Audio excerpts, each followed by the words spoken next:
اعوذ باللہ من الشیطان الرجیم، بسم اللہ الرحمن الرحیم، السلام علیکم ورحمۃ اللہ وبرکاتہ۔ امید کرتے ہیں آپ لوگ خیریت سے ہوں گے۔ ہاکآئی کے ایک اور ایپیسوڈ کے ساتھ آپ کا میزبان محمد سعد اسلم حاضر خدمت۔ عدنان مرزا صاحب ہمارے ساتھ اسٹوڈیوز میں موجود ہیں، خوش آمدید آپ کو پروگرام میں۔ اور رجیم چینج کے بارے میں آپ نے سنا ہوگا ناظرین، رجیم چینج بہت دنوں تک، کئی ہفتوں تک پاکستان کے اندر رجیم چینج کی بات ہوتی رہی۔ آج ہم رجیم چینج کی بات کریں گے، لیکن مشرق وسطیٰ یعنی کہ مڈل ایسٹ میں رجیم چینج کیسے آیا تھا اور وہاں پر جو ہے وہ کیا کیا تبدیلیاں ہوئی تھیں اور وہ تبدیلیاں کیسے ہوئی تھیں بڑی سطح پر، ان کے اوپر آج ہم خاص طور سے بات کریں گے۔ تو عدنان صاحب کہاں سے اسٹارٹ کریں گے؟ اسٹارٹ کرتے ہیں پہلے ایران سے۔ اوکے۔ ایران کے اندر 1950s کے اندر جو پہلی اٹیمپٹ تھی، جو کہ ڈاکیومنٹڈ، بہت ویل ڈاکیومنٹڈ ہے، کہ ادھر ایک الیکشن ہوا تھا ارلی 1950s میں، اور ان کا جو الیکٹڈ پرائم منسٹر تھا وہ بہت ہی پاپولس، یعنی ان دا سینس کہ وہ جو عوام، جو میجورٹی عوام تھی، ان کے انٹرسٹ کی بات کرتا تھا، نیشنل انٹرسٹ کی بات کرتا تھا۔ تو اس زمانے میں انگلینڈ، یو کے، یونائٹڈ کنگڈم جو ہے، ان کا خاصا انفلوئنس تھا۔ ان کی پہلی لیڈرشپ جو شاہ تھا وہاں پہ، اور ان کے ساتھ ان کے تعلقات تھے، ان کے ساتھ ان کی اور ایسی کچھ ڈیلنگز ہوئی تھی جس کی وجہ سے ایران کے اندر جو میجورٹی ان کی پاپولیشن تھی کافی سفر کر رہی تھی۔ ٹھیک ہے۔ تو اینی ویز پھر الیکشنز ہوئے، اور یہ جب جیت گئے انہوں نے پھر جس طرح سے حالات تھے اس کو چینج کرنے کی کوشش کی، تو اس کی وجہ سے ان کی رجیم کو ہٹا دیا گیا۔ یہ بہت ویل ڈاکیومنٹڈ کیس ہے، CIA اس میں انوالو تھی۔ پہلے US پریزیڈنٹ کے پاس جب UK کی لیڈرشپ گئی تھی، انہوں نے اس وقت کے جو پریزیڈنٹ تھے انہوں نے منع کر دیا تھا کہ انٹرفیئرنس ہے، لیکن جب US میں الیکشنز ہوئے اور دوسرے پریزیڈنٹ آئے، انہوں نے اس کو کیا، اور بیسیکلی CIA کو بالکل کہہ دیا کہ آج آپ کر لیں، اور وہ ہو گئی سکسیس۔ اس کے ریپرکشنز یہ تھے کہ رجیم چینج ہوئی، شاہ کو واپس لائے گئے، پھر 1970s کے اندر ایک ریولوشن آیا، اور وہ ابھی تک جو ہے نا US اور ایران کے تعلقات اور مڈل ایسٹ کے جنرلی جو صورتحال ہے اس میں ایران کے ساتھ جو ان کے تعلقات اچھے نہیں، اس کی وجہ سے خوشگوار جو تعلقات ہیں اس کی وجہ سے، جی، تو اس کی وجہ سے باقی کنٹریز میں بھی اس کا انفلوئنس آتا ہے۔ تو پھر دوسری کنٹریز میں ہم چلے آتے ہیں، تو ایک تو جارڈن میں انہوں نے رجیم چینج کا سلسلہ وہ اس طرح سے ہوا تھا کہ کنگ حسین جب تھے ان کے لیڈر، اس وقت ان کا جو کراؤن پرنس تھا وہ ان کا اپنا بھائی تھا، ٹھیک ہے، جن کی وائف پاکستانی ہے۔ اوکے، ٹھیک ہے۔ تو پھر جب کنگ حسین کی جو دوسری وائف تھیں کوئین نور، آئی بلیو، وہ آئی تھنک امریکن سٹیزنشپ بھی تھی ان کے پاس۔ تو جب کنگ حسین بیمار ہوئے اور ان کو کینسر تھا، تو وہ امریکہ میں علاج کرنے گئے۔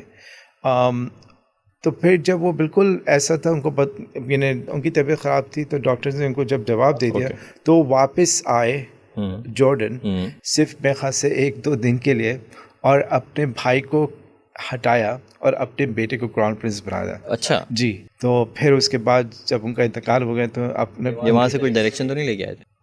موسٹ لائکلی ایسے ہی، جو اکنامک ہٹ مین ایک دفعہ میں نے ذکر کیا تھا، جان پرکنس سے، انہوں نے بتایا تھا کہ کس طرح سے جو ہے نا کن سٹائل سے رجیمز کو پریشر کیا جاتا ہے کہ آپ جو ہے نا، اور رجیم کا جو ورڈ ہے بیسکلی جو یہ ان جگہ پہ استعمال کرتے ہیں ان کا میڈیا، کہ جہاں پر ان کو لگتا ہے کہ جو گورنمنٹ ہے کبھی بھی ان کے ساتھ ہاسٹائل ہو سکتی ہے، یعنی اپنے لیے کبھی یہ رجیم کا ورڈ نہیں استعمال کرتے، یہ نیگیٹو کانوٹیشن ہے رجیم، اور نارتھ کورین رجیم یا اس عراقی رجیم، اس طرح سے ہمیشہ نیگیٹو کانوٹیشنز کے ساتھ استعمال کر سکتے ہیں۔ اینی ویز، تو وہ ایک سلسلہ تھا جہاں پہ انہوں نے انٹرونشن موسٹ لائکلی کی تھی۔ اس کے علاوہ مڈل ایسٹ کی جو آپ کی باقی کنٹریز ہیں، کویت کے اندر اصل میں جو سبا فیملی ہے رولنگ، ان کے ڈویژن کچھ حصہ ہے کہ یہ 7 فیملیز ہیں، اور یعنی ان کے آبا و اجداد میں سے جو 7 فیملیز نکلی تھیں ان میں سے، تو ان میں سے 4 فیملیز جو ہیں وہ ان کے جو اسکن ٹون ہے وہ لائٹ ہے، اور جو 3 ہے ان کا اسکن ٹون ڈارک ہے. ٹھیک ہے، آپس میں یہ فیملیز گیٹ along نہیں کرتی ہیں. اچھا. تو جو لائٹ اسکن ٹون والی فیملی ہیں ان کی ڈومیننس زیادہ ہے. ٹھیک ہے، ان کے یو ایس کے ساتھ ریلیشن شپ پہ زیادہ ہے. تو جو دوسری سائڈ کی ہے فیملی، ادھر ان کو پاور کم ملی. ٹھیک ہے، لیکن جب بھی ان کو پاور ملی لوگ ان کے ساتھ زیادہ رہے. یعنی اس طرح سے کویت کے لوگ جو ہے نا وہ کویت کے لوگوں جو میجورٹی ہے ان کے بینیفٹ کے لیے کام کرتے تھے. لیکن ریسنٹ ٹائمز میں جو ان کا ایک کراؤن پرنس تھا شیخ سعد، تو شیخ جابر کا جب انتقال ہوا تو شیخ سعد جو تھا کراؤن پرنس تھا، وہ جب امیر بنا کویت کا، وہ ہارڈلی 2-3 دن رہا ہوگا امیر. اس کے پاس گئے، اس سے ریزائن کروا لیا انہوں نے. پھر وہ اپنا وہی لائٹ اسکن فیملی والا بندہ آیا. تو ان کی جتنی بھی منسٹریز ہوتی ہیں، جو منسٹرز ہوتے ہیں زیادہ تر کویت کے منسٹرز وہ رائل فیملیز کے ہی ہوتے ہیں. حالانکہ کویت کے اندر ان سب جو GCC کی 6 کنٹریز ہیں ان کا جو پولیٹیکل سسٹم ہے وہ دوسروں سے مور اوپن ہے، مور لبرل ہے، اور ان کے پالیٹکس میں کافی کویت کی فیملیز انوالو ہیں. لیکن پھر بھی جو رائل فیملی ہے وہ 51% پارلیمنٹ کو کنٹرول کرتی ہے بیسکلی ووٹنگ کے اوپر. تو اینی ویز پھر بھی اس کے اندر جو منسٹرز ہوتے ہیں وہ ان کے ہی ہوتے ہیں، سبا فیملی کے ہوتے ہیں، لیکن زیادہ تر وہی لائٹ اسکن ٹون والی فیملی کے ہوتے ہیں.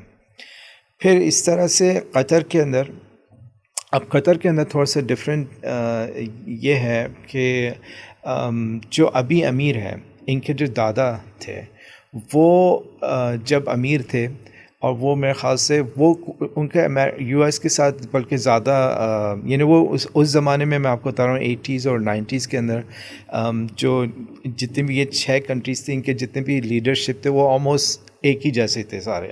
ایک ہی جنریشن کے تھے، ایک ہی جیسے تھے ان کے. تو یو ایس کی طرف سب کا جو ہے نا وہ تھا، انفلوئنس رہتے تھے یو ایس سے.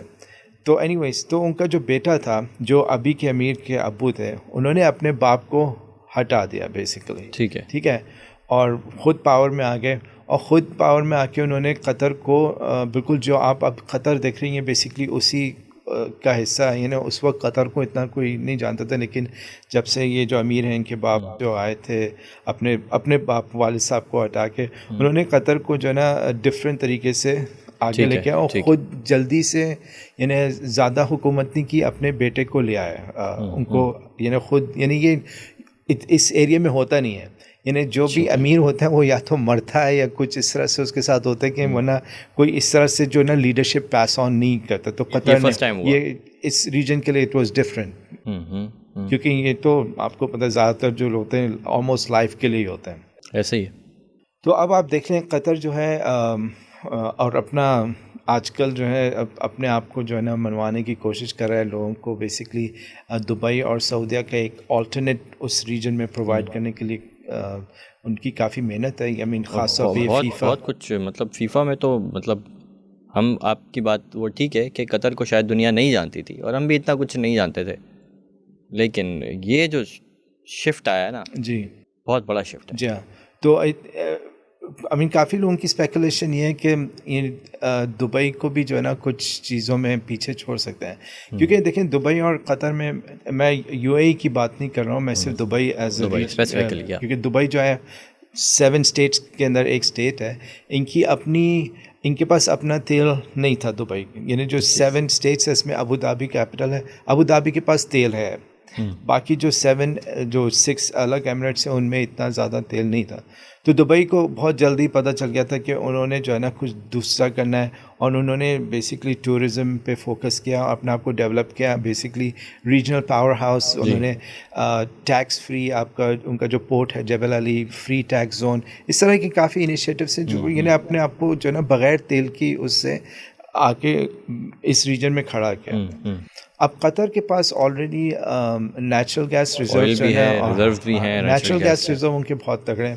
اور کیونکہ ایران کے ساتھ اور رشیا کے ساتھ ویسے کے تعلقات اتنے اچھے نہیں ہیں، تو قطر کے اوپر بہت پریشر ہے کہ جو ہے نا گیس زیادہ سے زیادہ جو ہے نا وہ اپنی پروڈکشن بڑھائیں. اور ٹھیک ہے ٹھیک ہے. تو اس سلسلے میں ان کے پاس ویلتھ بہت زیادہ ہے پر کیپٹا. ان کی جو پاپولیشن ہے ریچسٹ ہے ان دا ورلڈ.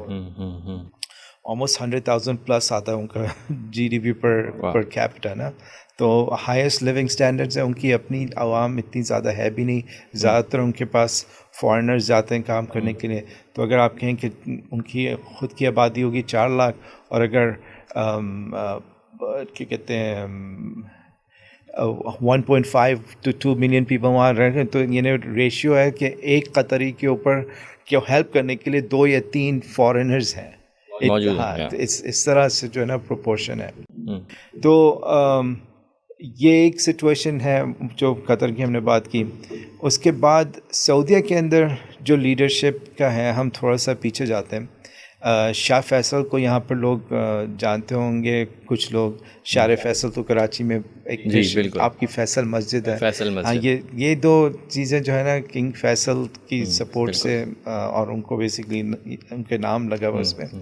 تو کنگ فیصل کا ایک بہت بڑا انفلوئنس رہا تھا مڈل ایسٹ کی پالیٹکس پہ بھی.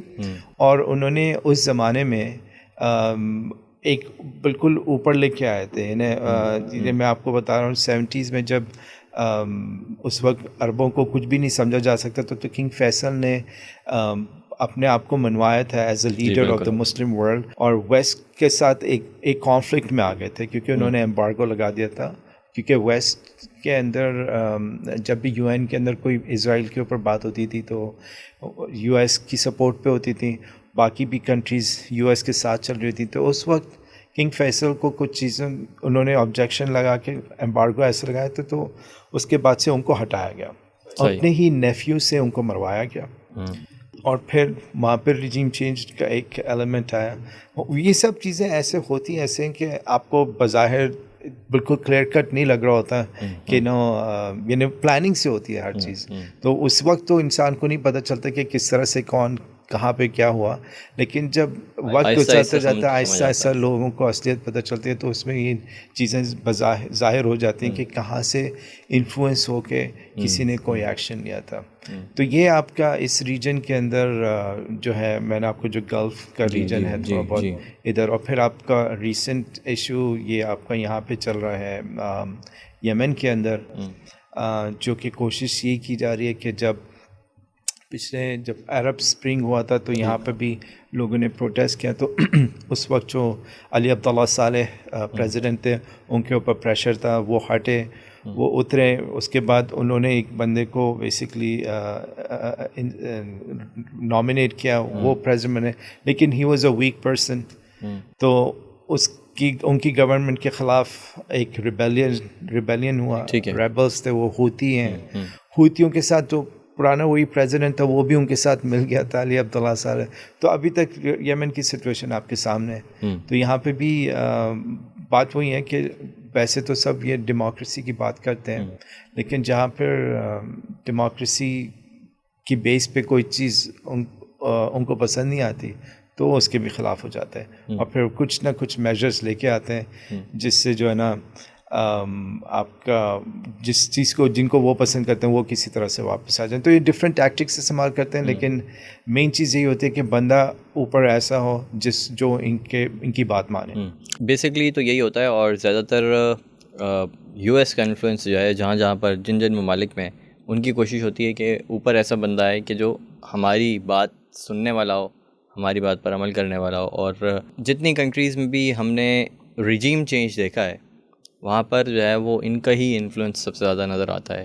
ایکسٹرنل انٹرفیرنس کی وجہ سے جو ہے وہ چیزیں چینج ہوئی ہیں، سڈن چینج ہوئی ہیں. وہی جو آپ نے بات کی ابھی اسی کو سیکنڈ کروں گا کہ اس وقت لوگوں کو سمجھ میں نہیں آتا کہ یہ کیا ہوا، لیکن جب بعد میں بات کھلتی ہے تو سمجھ میں آتا ہے کہ یہ جو ہے وہ یہ ہوا ہے. اور لیکن سمجھ میں آنے کے باوجود بھی لوگ کچھ کر نہیں سکتے. دیکھیں بات صحیح ہے کہ آپ کی جو میجورٹی ہوتی ہے نا، بہت کنٹریز میں جو میجورٹی ہے وہ یہ چیزیں سمجھ نہیں پاتی ہیں. ٹھیک ہے نا. It becomes two complicated in کے لیے. میں جنرلی بات کر رہا ہوں, لیکن اور اس کی وجہ سے یہ ہوتا ہے کہ آپ سینٹیمنٹ پوری قوم کا چینج نہیں کر سکتے اوور نائٹ. یہ ایسی کمپلیکیٹڈ بات ہوتی ہے, یعنی کون اتنی ڈیٹیل میں جا کے یہ سمجھے کہ کس طرح سے انہوں نے کیا, کیونکہ یہ ایک کانٹیکسٹ بلڈنگ ہوتی ہے. ٹھیک ہے نا. ایسے ہی تو جب تک آپ کا میڈیا اور آپ کے جو باقی انفلوئنس رکھنے والے لوگ ان چیزوں کے بارے میں لوگوں کو بتاتے نہیں چلیں گے تو لوگوں کو کچھ چیزیں سمجھ میں نہیں آئیں گی. اوور نائٹ چیزیں ہوں گی, ان کے نزدیک ہوتی نہیں ہے اوور نائٹ. ان کے لیے اوور نائٹ اس لیے ہوتی ہے کیونکہ وہ ہمیشہ سے اندھیرے میں رہے, اندھیرے میں. ٹھیک ہے نا. ان کو روشنی دکھائی نہیں گئی, نہ انہوں نے اس کی طرف جانے کی کوشش کی. تو اس کی وجہ سے اب جیسے ایجپٹ بھی ہم اس کو ڈسکس کر سکتے ہیں کہ ایجپٹ کے اندر جب یہ عرب اسپرنگ کا ہوا تو حسنی مبارک تھے, وہ ہٹے, محمد مرسی الیکشن جیت کے آئے. ان کو جو بیوروکریسی تھی, ایگزسٹنگ بیوروکریسی, کیونکہ حسنی مبارک کافی عرصے سے پاور میں تھے, تو وہ سب ایلیمنٹس جو تھے, ایک صرف حسنی مبارک کے ہٹنے سے وہ سب چیزیں ختم تو نہیں ہو سکتی. تو وہ جو لوگ اس پرانے والے سسٹم سے بینیفٹ کر رہے تھے, ان کو تو وہ سسٹم واپس لانا تھا کسی نہ کسی طرح سے. تو جو عوام تھی, عوام کو تھوڑی پتہ تھا کہ وہ جو پیچھے بیٹھے میں وہ جان بوجھ کے جو ہے نا مرسی کو انسکسیسفل کرنے کی کوشش کر رہے ہیں, لیکن انہوں نے کیا. اور پھر مرسی کو دیکھیں, مرسی کا 1 سال بھی نہیں ہوا کہ آرمی واپس آئی, سی آئے, اور پھر انہوں نے جو ہے مرسی کو جیل میں ڈالا, ان کی جیل میں انتقال بھی ہو گیا. اور اب دیکھ لیں وہ پورا کا پورا جو ہے نا وہ پھر واپس, یعنی جو سی ہیں وہ حسنی مبارک سے زیادہ اسٹرانگ ہو کے آئے بیسیکلی, اور سسٹم کو اور اسٹرانگ کیا انہوں نے. اس بیسس پہ یو ایس سے مدد بھی لی کہ بھائی ہمیں اس چیز کو پروٹیکٹ کرنے کے لیے اگر آپ چاہتے ہیں کہ ہم یہ سسٹم ایسے ہی چلتا رہے تو آپ ہمیں, اور اگر آپ چاہتے ہیں کہ آپ کا کام ہوتا رہے تو آپ ہماری مدد کریں. بالکل ایگزیکٹ. تو ناظرین, یہ تھی تمام تر معلومات, بہت زبردست آپ نے تمام تر چیزوں کو سمرائز کیا. بریفلی آپ نے تمام رجیم چینجز کی بات کی جہاں جہاں پر بھی ہوا, اور مڈل ایسٹ کی آج ہم نے بات کی ہے. اور ہمیشہ ہم نے بات یہی کی ہے کہ یو ایس کا انٹرفیرنس جہاں جہاں پر ہوتا ہے وہاں وہ کوشش یہ کرتے ہیں کہ ان کی مرضی کا بندہ جو ہے وہ پاور میں ہو, اور یہی کچھ ہمارے ملک پاکستان کے اندر بھی ہوتا ہے, اور دیگر ممالک میں بھی یہی سب کچھ ہوتا ہے. تھینک یو سو مچ عدنان صاحب, بہت بہت شکریہ, آپ نے اتنی انفارمیٹیو سیشن یہ بنایا اور اس میں بہت ساری معلومات جو ہے ہمارے ناظرین کے لیے فراہم کی.